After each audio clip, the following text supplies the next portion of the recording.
The power of prayer in the face of crisis. 2 Chronicles 20:5-12. Jehoshaphat faced a vast army coming against Judah, and his response was prayer. His prayer provides a model for believers on how to approach God in times of crisis, emphasizing dependence, humility, and faith in God's power. 1. Acknowledging God's sovereignty. Key verse. O Lord, God of our ancestors, are you not the God who is in heaven? You rule over all the kingdoms of the nations. Power and might are in your hand, and no one can withstand you. 2 Chronicles 20:6.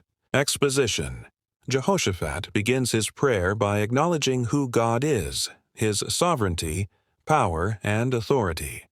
This sets the foundation for faith and trust in prayer. New Testament reflection. Our Father in heaven, hallowed be your name. Matthew 6:9. Jesus teaches us to start prayer by focusing on God's greatness. For from Him, and through Him, and to Him are all things. To Him be the glory forever. Romans 11:36. 2. Remembering God's faithfulness. Key verse. Our God, did you not drive out the inhabitants of this land before your people Israel, and give it forever to the descendants of Abraham your friend? In 2 Chronicles 20:7. Exposition. Jehoshaphat recalls God's past acts of deliverance, reinforcing trust in His ability to act again. New Testament reflection. Jesus Christ is the same yesterday and today and forever. Hebrews 13:8. God's faithfulness is constant. And we know that in all things God works for the good of those who love Him. Romans 8:28. 3. Admitting dependence on God. Key verse. We have no power to face this vast army that is attacking us. We do not know what to do, but our eyes are on you. 2 Chronicles 20:12. Exposition. Jehoshaphat humbly confesses the nation's helplessness and dependence on God, a crucial step in prayer.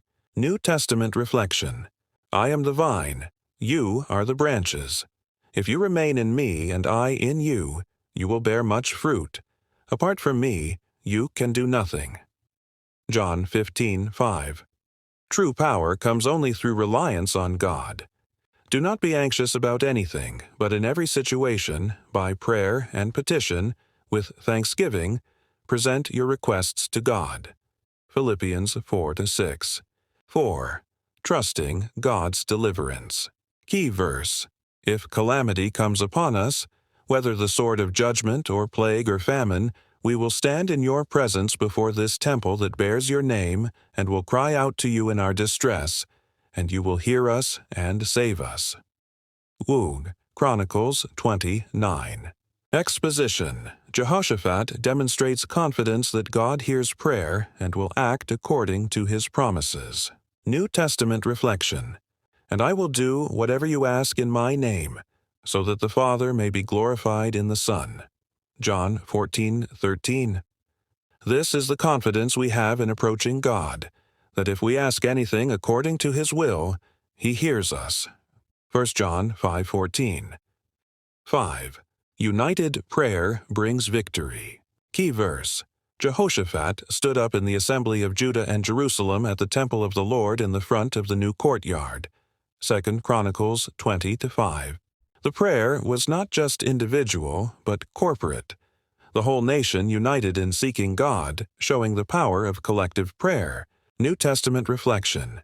For where 2 or 3 gather in my name, there am I with them. Matthew 18:20. They all joined together constantly in prayer, along with the women and Mary, the mother of Jesus, and with his brothers. Acts 1:14. Conclusion. Jehoshaphat's prayer demonstrates a powerful template for us.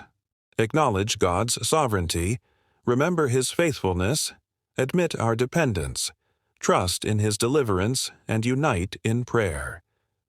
Through prayer, we align ourselves with God's will, experience His peace, and witness His power.